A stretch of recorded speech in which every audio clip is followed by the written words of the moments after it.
Hello, everybody. And for those of you who are watching on Facebook or YouTube, I'm your weirdo behind the scenes, Holly. And I'm so excited to have fan favorites live with us right now. Emily Babin, who plays Junia Michaels, and Shaun Scott, who plays Jacelyn Mox. And if you, which I hope you have listened to Fool's Gold, you will know what an incredible duo they are. And just gotta say, when I was posting my early scribbles about the scene, Shaun literally wrote, I don't even know why you bother, because Emily and I will just go off or something Just like good. that. We're such a pair It, that I worried for a sec. I was like, I'm gonna have to introduce my character, and for a second I was like, is it Junia Mox or Junia Michaels? I don't remember. Yep. Yep. Because y'all are like peas in a pod. I'm checking just in case that anybody is texting me going, I can't get on. we're not married, Emily. We're just like BFFs. Yeah. BFFs. Okay, Although nobody. Jason and Junior being married would be ultra hilarious. It would be so hilarious, but it would also be like a nightmare. And I kind of can't imagine them married to just each other. No. I think it would be Hmm. like a thing at the end where you realize that they've been married the whole time. You go, huh? Right? What? Whoa. What do you Or mean? if Like, what do you mean? or if it was like married to each other, then it would turn out to be a dream or something like that. Because not in the Wake up. yeah, Jason, I had the worst nightmare ever.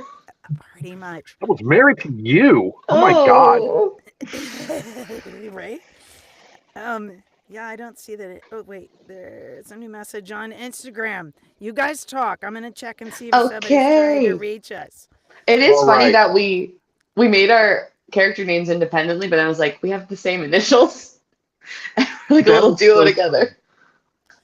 I think it bears mentioning kind of the nature of these characters, of all of these characters, right? Because in a lot, I'm in a couple of audio dramas, and typically the characters are pre-made. Like you get to embody them and kind of make them your own, but there's a template. There's Hmm. an idea who that person is from the writer, from the director, whomever. And in this case, Holly was just like, "Yeah, carte It's blanche. you. Come up with whatever you want." So we have to take full responsibility for who we are in the mysterious church because Holly just sat back and was like, "Okay, let's see what you're bringing." And I thank God that I'm paired with you because you go. I think a lot of our improv is like I get to react off you a lot. If I just had to go for forever, I get lost in the where are we in space. I I will tell you. I don't know if I've ever mentioned the origin of my character, like Hmm. No, I where don't I think kind of so. drew it from. I'm If hoping it's this is okay, I would. recorded too, but I have no idea. This might be. I It hope seems this to is be. I good. see a red light on. I do Yeah, too. that's the So, live. That's the live thing. I don't know Mm. if it's being kept. well, We'll we'll find out. find out. Start screen recording now. So, I love playing Dungeons and Dragons or D&D. I'm a big old nerd. Love playing D&D, and only recently got into it, like maybe 3 or 4 years ago. So I'm kind of new to it. So it wasn't the very first character I made, which was a terrifying mistake. There was my second character was this bard who was an air genasi, which I know for a lot of the audience are going to be like, what is that? But if you play D&D, you know what that is. And I played him as this very flighty, very airy kind of person who didn't take anything seriously, who flitted about and just he accidentally was good. He he fell into success more often than not. And the characterization that I used for that character it was basically the template that I used for Jacelyn. Um, and Jason is not the exact same as that character. There are some differences where Jason cares a lot more. That character did not give a single F about anything. So Jason does care. Jason just has that patina of I don't care on top, but he really truly deeply cares about certain people like Junia. But you know, so anyway, that's the origin. It's a D&D character that I had who was very outrageous, very over the top, that I took, kind of toned down, added a little layer of morality to him, made him somewhat more personable, and voila, Jacelyn Mox appears. So Nice. awesome. I was, My go ahead. I'm sorry. I was gonna say my first game ever was I got a group of our circus friends, including Holly, together, and I ran a game, and that was the start of my D&D, and the majority of it. I haven't had the pleasure of running a game yet. I don't know if. Wait a minute. Did I say pleasure? I haven't had the opportunity. Let's call it an opportunity, not maybe not Yeah, pleasure to run a game yet, but maybe that I time just will come really soon. wanted to play, and I was like, I'll do it if I have to. But I do think I'm better at playing than running it. Oh, but it was so It's, much fun. I was a preteen pirate. okay, okay. Arg, matey. And I was a Lowercase bunch r of there. people, including oh my god, I had one like librarian character that was a tabaxi who wore a calico jumpsuit, and that was a very special one, I think. Wait. A tabaxi wearing a calico jumpsuit. Would Yes. that mean it was a cat wearing a cat? Yeah, but slightly different. Wow. Yeah, for those of you who don't know, a tabaxi is basically a cat person. So, wow. It's been interesting because, like, everybody, to your point, Shaun, got the same, like, hey, who have you always wanted to be? Or who in this world, who would you like to be? And sometimes I would say, like, oh, I need, you know, crew still, for example, or whatever. Or, it was kind of an open question. And some people were like, no, you just tell me, as long as I'm a serious character, or as long as I can, be a loving character, or do you know what I mean? And then other people really gave me like a D&D character sheet kind of. And then a couple people like whole hog. The person, Charles Coates, who plays First Mate Levi Archer, starting in season, well, actually starting with the standalone The Beach, and then uh, in the season 2 and 3, um, sent me like a 4-page document that included a glossary. It was A awesome. And like a glossary. yes, and like information about his home planet and all kinds of stuff. It was literally fun. But it's just interesting to me because, I don't have a preference. If someone says, I don't care, tell me whatever, like I had 2 friends that said that. Or if they're like, well, I've always wanted to do names 3 things to 4 pages, that like all of it is great. You know what I mean? It's like being at the best buffet table ever because there's some of everything. It's really freeing. It's because it's also challenging in a way because again we are, at least in our cases, I think mine and Emily's case, speaking for Emily. Thank you. um, Please do. yeah, no problem, no problem. um, we're kind of out there, we're on a wire, right? Because we made Literally. these characters, and we are just straight improving so much of what's going on. And I mean, look, audience, Holly is a wonderful writer, and she writes great, wonderful lines, very meaty, very meaningful lines for us. And we 100% do those lines. We also 100% improv everything else. A lot of And them are so cut. it, it's it is interesting in those moments when you're in character and you're just going and you're just yes anding everything. And I really feel like I'm on a unicycle on top of a wire above a gorge filled with lava that's being eaten by a space monster. And And it's I'm on his back, like in a so. piggyback. That's so funny. And Yeah, I like was telling somebody else because they were asking about the mysterious chirp, and I was trying to describe it because it was important to me that all of the actors had agency, you know, because like all the time, not just at the beginning. but some people just don't, they don't like improv, and which is great. And I try really hard to hear that person and know what they want and write toward that, knowing that if it's not correct, they'll change it. Um, and also, I love when an actor uh, does the yes and, although it's true. You two and J.G. Hertzler, who plays Ambassador Bartok, have the most on the cutting room floor. Sim- just simply because, like, this scene needs to go forward.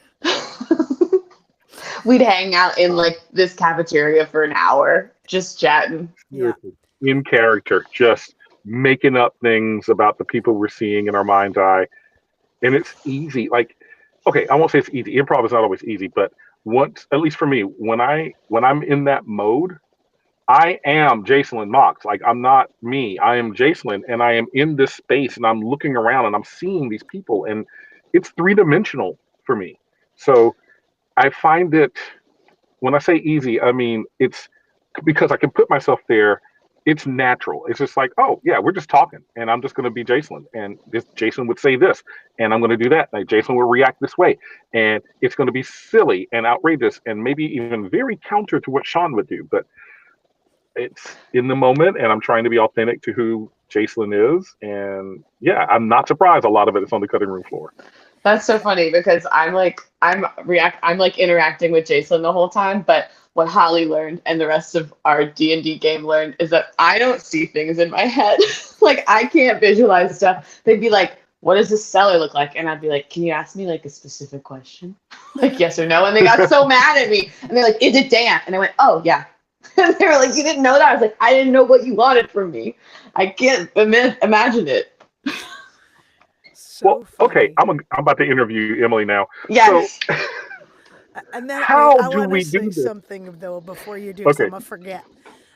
For those of you who want to hear the stuff that hits the floor, I have posted it on our Instagram. You might have to scroll back, and some of it has made its way to our YouTube page, but not all of it because I don't have any more minutes. But so it gets there. Sometimes it gets on Patreon, but it is available. And if you want to hear some, I will post it. Just be like, DM me and be like, I want to hear more what hit the floor. And I'm like, okay. oh my Okay. God, be careful what you wish for. Back to you, Jacelyn. So, Emily, Mhm. it is very interesting to hear that you don't have this scene in your head when we are doing our thing, and I say that because from my perspective, we're just vibing, we're flowing, things seem to be going back and forth, and yeah, I know Jason tends to be more over the top, but I've also built him that way. But it never feels like you're not in the same space as me. So how do you hitch yourself to my insane wagon and and I and not fall off? I think it's just the also my like comedy style is also like the little like add-ons like the as you've created this big picture and I'm just gonna like put a little dot there and that make a little nice moment. But I think just because like I'm interacting with you the whole time, I'm not really like going around like these other things are happening as much. And I think that's why I also prefer it when we're like talking back and forth to each other. And like when we do like the little like standalone little extra lines to fill in here and there, I'm like, oh God, I gotta come up with something. Because it's way easier when we're like in the moment and chatting. And then I'm like, oh Yeah, yeah. it always feels organic. Hmm. Um, I will, to the point you just made, though. I will tell you guys another little inside secret of Holly's wonderful scripts. Holly will go through great lengths to describe scenes and actions and things, and then you'll get to a thing where it has your character's name on it, and then there'll be like parentheses, and it'll be like, make up something here. Yep. And Not always, but at I've least gotten less of once. them. not I've always. gotten less of them and I appreciate it. Because I really spent a lot of time, like before the first episode, I was like, I have to think of an order. And all I got, I was like, Martian omelet, great. That's my line now. I do have to come up with it Oh beforehand my though. God. You don't have I would any say, idea. go ahead. I was going to say you have no idea how many iterations of things I go through whenever you say like invent the name of a sandwich here or invent this. I sit here and I go, okay.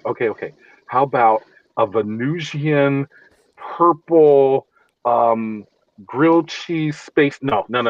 And I will do that like 15, Because you 20 got to go things before I bigger. go, You're no. Jacelyn. Got to go way bigger. Yeah, and I will just stack on stack on stack on stack, and then I hit something. Oh, here it is. That's the one, and then I write it down. And so I Nice. keep my own copy of the script, like elsewhere, and That's I will fun. mark it up so I can be like, all right, on my script, it's going to say the blah blah blah blah blah blah blah, and then I can just spit it out in the moment when we're recording. Oh, nice. Okay, that's helpful. I was like, wow, Sean's just on it. Nope, Clever. I write it down just in my own copy so that I don't Nice. lose it. The next time I have to make up something, I think I will also just do another normal name with the word Martian in front of it. It can be your Just thing. make a little game of it, see how often. Yeah. Or another planet. True. You could just pick another So planet. many Yeah. planets. And there's all these cool exoplanets now. Oh That's right. boy. Yeah, you can go Good. on that. NASA has all these fun, like Oh no. 70s looking and 90s looking, like posters and flybys with these events for actual exoplanets. They're very Well, cool. cool. I'm not a nerd. Yes, I am You are. a It's nerd. okay, I but play you D and are D. an award-winning nerd. Oh, Yeah, thanks. I want to. Matter of fact, I want to take. I know it's not church related, but congratulations to Holly. I was in the room when she won an award this past weekend at the Yay. One Voice conference. What did I do, Holly? What did I do? Something I was crazy. at home, 100% sure that I was going to be applauding for my friends when they won. And I was like, oh, they probably haven't even gotten to it yet, and it blah, blah, blah, blah, blah. And then I happened to look at my phone for something else and saw that there was a message, and a text message. And I open it, and it says, you fucking won. And I was like, I literally started to cry. Oh, that's so exciting. I was so happy for you. I kind of jumped out of my chair a little bit, and because you weren't in the room, so it's always weird like, if the person who won isn't in the room. The applause is a little lighter, like it's more like, oh, okay, cool, versus a woo woo woo. So everybody's kind of doing the oh, okay, cool kind of applause. I'm like, yeah, yeah, Holly, I'm like that guy. I was so excited for you. Oh, You deserve it, and I wanted to publicly say congratulations to you. Thank you. Yeah, so for I those of embarrassed you. you who don't know what the award was, it's called the One Voice Award for Best Performance in an Audio Drama. And it wasn't for the chirp, it was my role as Miss Mary in the Southern Book Club's Guide to Slaying Vampires. And you're probably saying to yourself, how could that possibly be like meaty and sincere? And I played an elderly Southern woman who had dementia, but who still truthfully recognizes this person that destroyed her family's life and who is probably out to destroy the lives of the young people currently in her life. that's great. That's Yeah. so. That sounds amazing. It's actually, I Oh, think the book is awesome. It's by Grady Hendrix, but I worked really hard on the part. I don't know if they played an excerpt or whatever, but They did. They played a little clip. so it was um, an honor to be given that character to play. So, I can't wait to go listen to the graphic Yeah, audio it was version. very cool. Well, thanks, Shaun. Jeez. Yes, sorry, my good dear friend. I'm going to embarrass you in public like that. it. Your grimace, like, thanks. Hmm. Yeah. It's I have to say one of the things that's I'll say one more thing about it, which is that I think both of you know this, but I spent my early childhood in the South, so my Like I have to still work hard to keep even the tiniest indicators, especially when I'm narrating a character clearly not even remotely from there, or nonfiction, to keep the quiet indicators out of my speech. Holly, did I Yeah. not know this? And I think I don't, yeah, because it's like, you know, even though I moved away as a child still, your first language is your first Hmm. language, I'm you know? surprised that Yeah. we didn't talk about it because I'm from Louisiana. Yeah, I know. I just was like, I never Well. say anything. South Carolina. Yep. Woo! South Carolina. Yep. Yeah, we all have to learn to beat out the southern the drawl from our voices. Otherwise, we all sound like this when we talk a little bit. Maybe Hell yeah, we Louisiana do. wouldn't talk like this, but Sorry, a Right? little hmm different, but Yep. look, Yep. Yep. And like the one that was one of the hardest ones for me was that other people don't have three different pronunciations for TO, TOO, and TWO. They are said the same in general American. I'm like, why would you say three different meanings, three different entire words in the same exact way? It does not make any sense to me. yeah. They sound different because they are different and they mean different things. Okay? Whoa. mm, mm, flashbacks.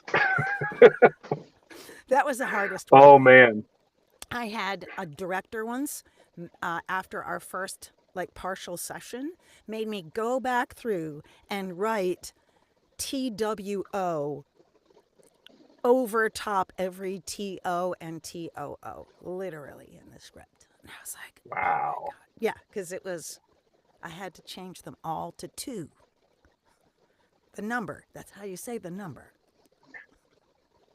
TU. Two, Hmm. Now I'm like really just thinking back in my brain, like, how do I say everything? right? I know, right? Jesus. How many one-syllable words do we turn into two-syllable words because we're from the South? Yeah. It took Right? me a while.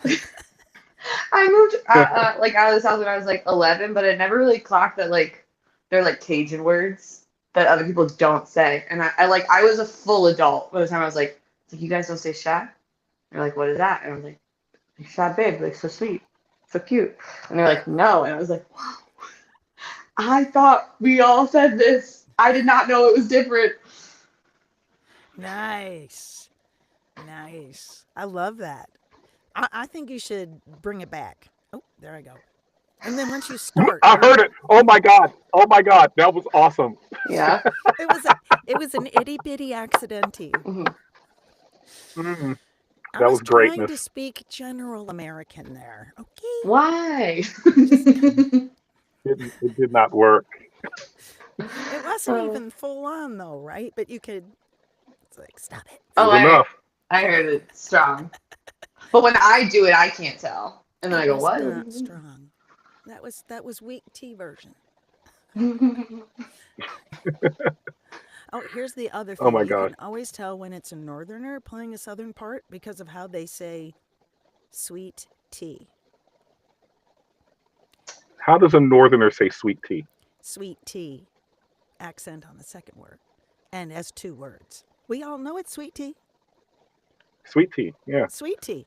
Want some of this sweet Accent tea? on the Yeah. first syllable Actually, on a of the sweet, because one then you got to word, specify if you want it unsweet. right? But it's also one word. It's sweet tea. No. No. Why would you specify? Because my There's no parents reason to never want, specify that. well, my parents never drank sweet tea, so they're always like, unsweet. They always ask for it unsweet. I've actually said unsweet sweet tea What? because sweet tea, it also means iced, Oh. Oh. right? It's like Sweet a tea, Coca-Cola. It's like a right? Coca-Cola. Right. Because if you say, what do you want? I want a Coca-Cola. What kind? A Pepsi? Exactly. Um. Orange. Oh my God. I actually heard somebody say Fresca once. What kind of Oh. Coke Hey, you want? listen. Fresca.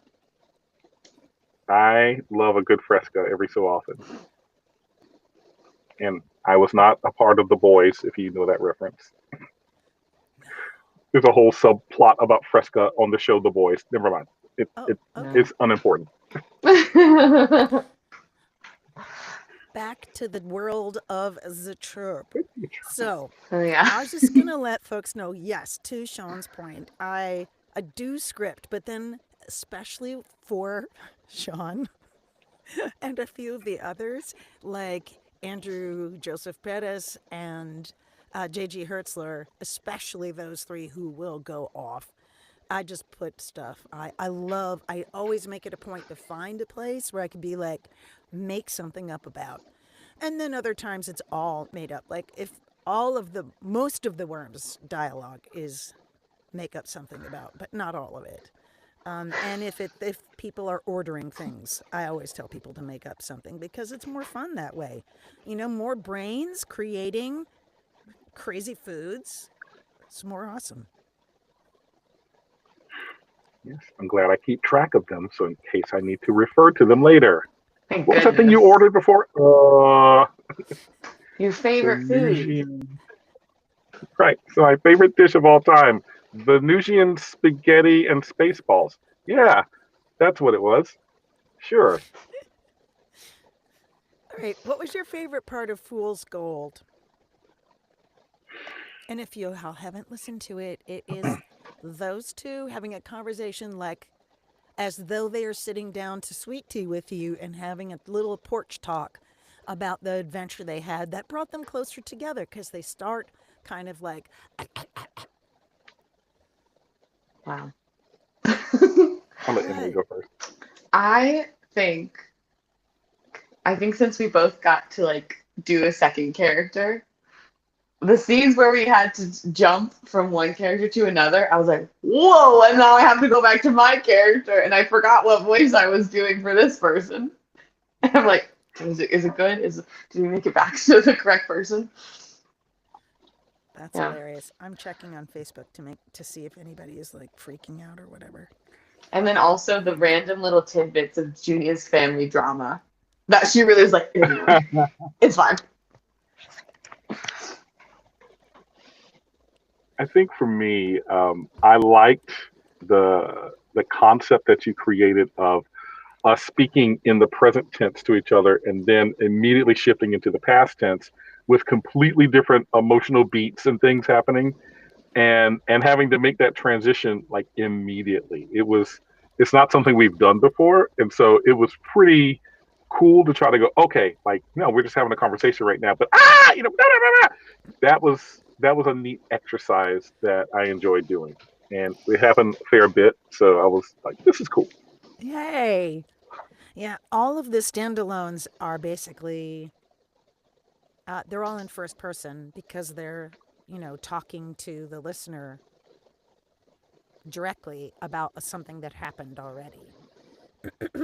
Whereas the seasons proper are happening now around the listener as the listener is there amongst them.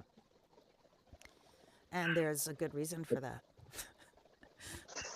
We I the think it helps that with these two characters in particular, we're so nonchalant about most things that even in the present sense in present tense of us discussing what happened before, we were trying to be just so nonchalant about this exciting, crazy adventure thing that happened. And it just is so typical of the Junia Jacelyn dynamic to be this almost bickering style of calm, relaxed storytelling that bleeds right into this high emotion craziness that was going on in the past. It's just so typical of us, Chatting to like flashing back to like crawling around the side of the road, being like hiding from people. right? Yeah. And a couple months we had to pull back out again because we're like back to talking to each other and we go back into it again. And it was kind of crazy, but like, again, I think it's because of the dynamic that these two characters have with each Mhm. other and how close they are, how brother and sister like they are, oh my and god, how they get yes. along. It's wild. We're gonna have to do one where we meet Jason's family. Oh yes, we do. Well, Oh my okay. god.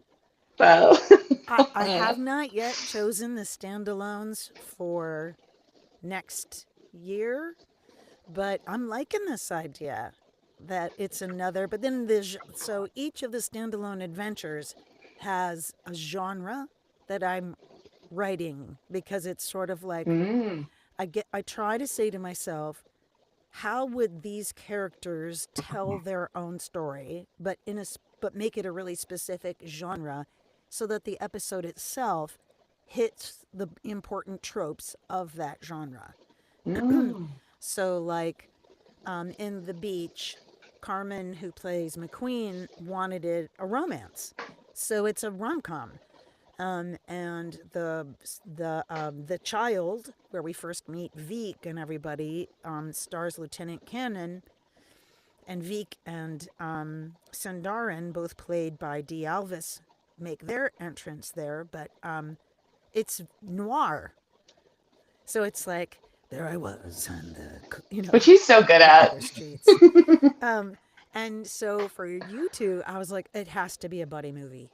It has Yeah. to be a Yeah. buddy movie, a journey buddy movie, not just a regular buddy movie, not like, oh my God, we're opening a business, but like a journey movie. Hmm.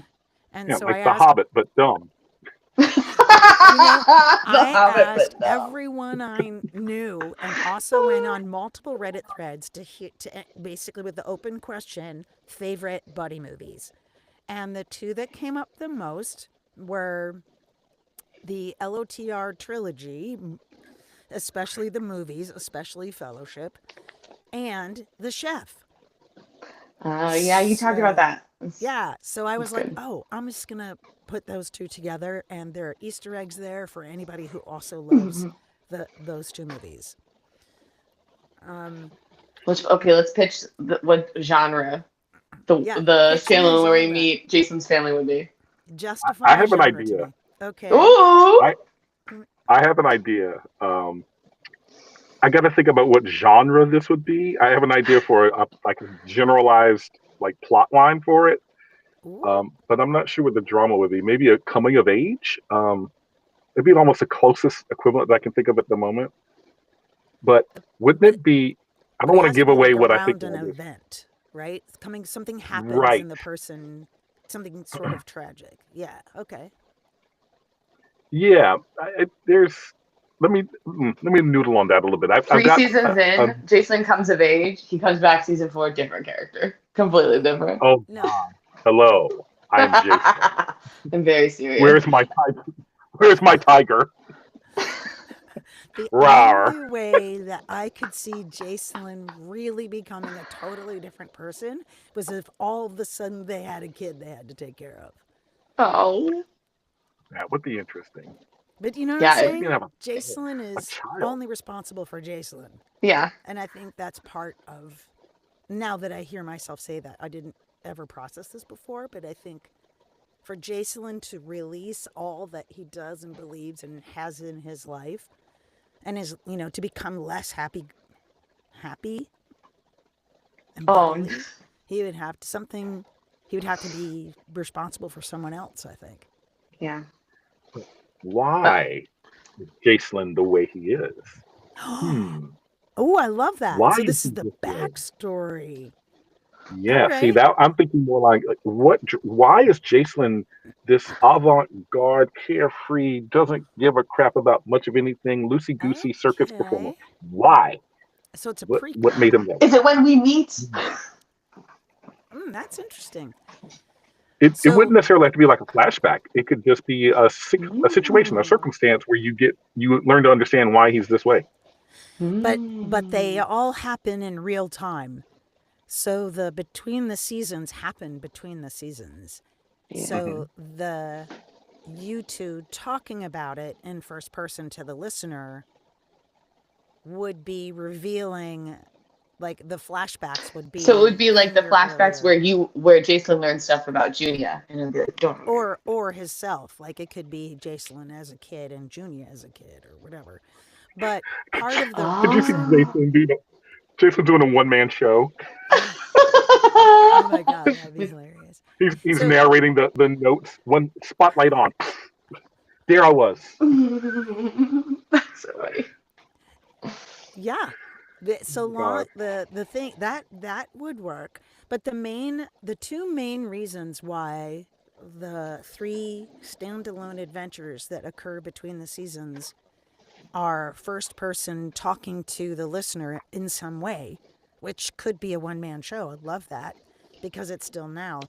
Is one because they literally happen in the timeline between. And the other one is people love the immersion experience Mm. of our regular seasons, and so do I, where things are happening now all around you. But the reason that they only happen in our 6 episode season is because there is a batch of sound design majors who are in the post production team for episodes 1 through 3, and a different set of team members who are responsible for episodes 4 through 6, and they don't always finish the work. And sometimes me and another person, their mentor, Christopher Plummer, have to like tidy it up so that it can actually be released. And there's no way they can do any more seasons. And I'm not willing to have one of the adventures between the seasons where it's me, myself, and I'm the only person on post. I'm the writing, I'm directing, and I'm the only person on post. So all the music I'm curating from past music that's been written and from the music library that I have paid access to. Like, I'm doing it all, and I don't have time because I'm not making any money to hire a post production team for the 3 standalone adventures. So me having them take place between the time and all being in first person is I think a great way to solve that problem, but also it's like a fun treat I because the do rest of the love. time the audience is not having a one-on-one with the Mhm. characters. So I do love the art that we make due to constraints. It's good stuff. thank you. Yeah. So I love this idea of a one-man show because then he's like acting, but it can't be one man because Junia has to be in part of it. So Right. We It get would. fed up. We get fed up with someone at circus, and we try to make our own, try to do our own thing, and it's a Yeah. mess. He, uh, good evening, Jason's just a ladies and theater kid. gentlemen. Oh, I love He's a this because theater. the first line will be "Good evening, ladies and gentlemen." The emergency That's exits right. are. I was I mean, you could do it. You could do it where he's doing the dress rehearsal before, so he's like even talking out the blocking, like okay, cross stage right to. Oh, All right, I stand love here. that. Oh no, no, no. would This you is not my like good that? side. Would you I prefer mean, that? I think it would be interesting to see 3 facets of Jacelyn. The true one man show performance aspect of it, where he's doing the performance, the him trying to construct the performance, where you see more of the real him, where he's not being as goofy, maybe, but he's seriously trying to make a good one man show.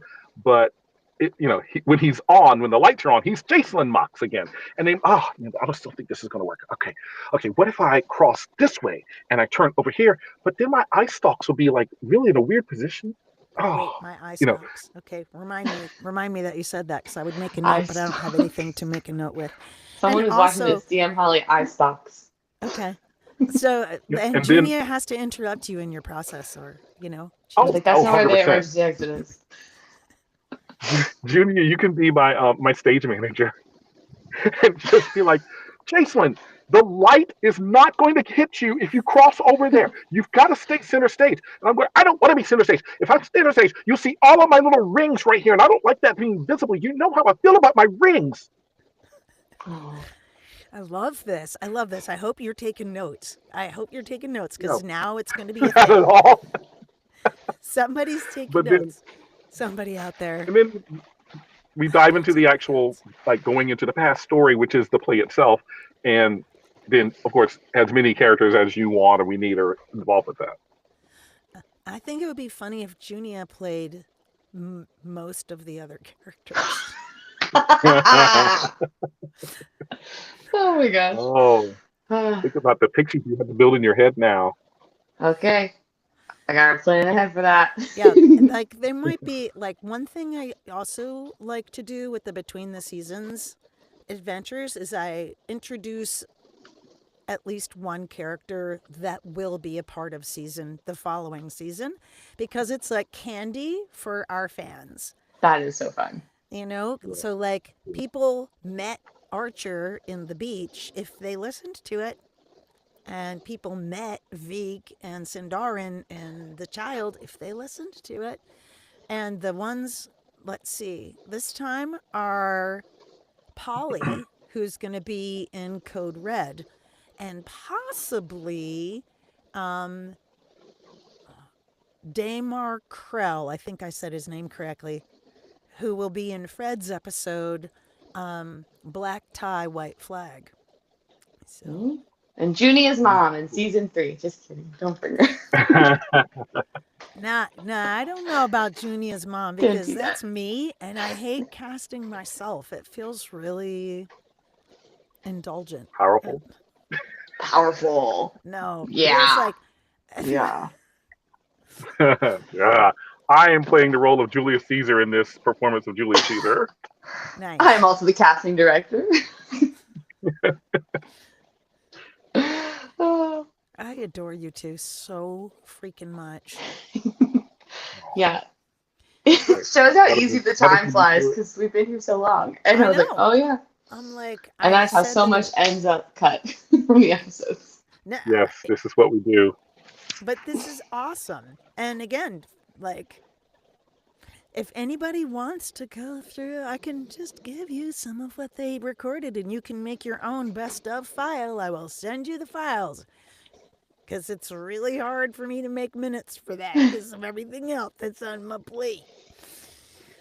Because, like, It's even though we do have the sound design majors, I'm, again, volunteering my time to be their other mentor. It's the two of us, right? And so it's like a lot of directing and production meetings and figuring out sound effects. And I sometimes am on Foley and, so like finding time to go back through stuff and create these funny little snippets is super hard for me.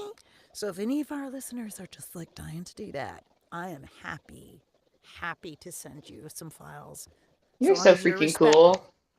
yeah. We appreciate all you do, Holly. Yeah. I can't help it. Emily knows this. She's like, when Holly's not making shit up, she gets super restless, and none of us like that. Gotta make something. I actually had an idea last February, and I told a friend to whom it would be relevant, and they're like, oh my God, this is a great idea. So we're in the early stages, and it will be a live performance, hopefully at Apple Festival here in Tompkins County next year.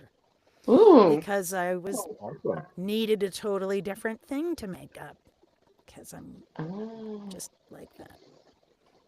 I'll tell you more about Speaking that. of things to make up, I'm still hoping you follow through with the you had an idea for like a live like having some I do want to do that.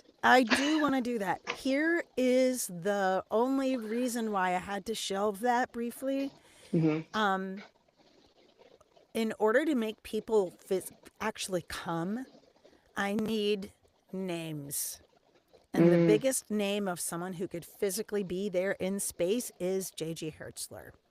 And I'm hoping that other Shaun and probably like Andrew and other people who are really great off the cuff can join via either Riverside or Google Meet or whatever and be in the live cast. But he wasn't. He was having some health challenges, and his wife was really not well, and they're trying to get the house ready to sell. And I was like, I cannot ask this man Okay. to show up and do a live event Yeah. under the current circumstances. So if any of you are JG fans, I think things are better now, but all the love to that beautiful, brilliant, fabulous, generous family. But hopefully things will become positive enough and stable enough that we can do a live one-off. Hopefully, I haven't asked them yet, but Liquid State because I did the Shakespeare thing there, and that went really well. Oh, that was so good. It was some of the funniest stuff ever. Oh, I'm so glad you enjoyed it. It was Sean, so I bet fun. you're shocked. I chose funny things. Some What? of that felt like I was No. glad that I went before we recorded. I think it was before we recorded, and I was like that one. There was one like hilarious scene. And I kind of was like channeling that for when I was playing the other character. Oh yeah, yeah, from Two Gentlemen of Verona, where they were Yes, both like bro. California bros. Yes. Bro, what do you mean? Oh, go to So the funny, ale house. What do you mean? Is he gonna love her? What? It was bro. hilarious, bro. Oh, so I good. think that's from Verona Beach, California. That's Yes, funny. That's good. yes. Oh, Well, I had promised that we would end at 5:45, and it is 5:46. So let us any delicious final thoughts. So what we've heard now, fans, is that you're gonna enjoy these two in season 3, and they will have another standalone. You heard it here first. In whoa, next year's, as in 2027's Between the Seasons, and it will be a one-man show whoa. with Action. Junia. Not yet, not yet. Restart. Move spotlight. And there are, yeah, exactly. Exactly. Oh my God. I'm not going to retain this, but I'm hoping I do. Help me retain this. Okay. Not yet. Not yet. Spotlight. All right, my The whole friends. episode of me whispering. Okay. Bye, Holly. Thank you Thank so you, much. Hi, fans. Holly. Thank Thank you, you, everyone. Thank you for everybody. Thanks listening. for watching.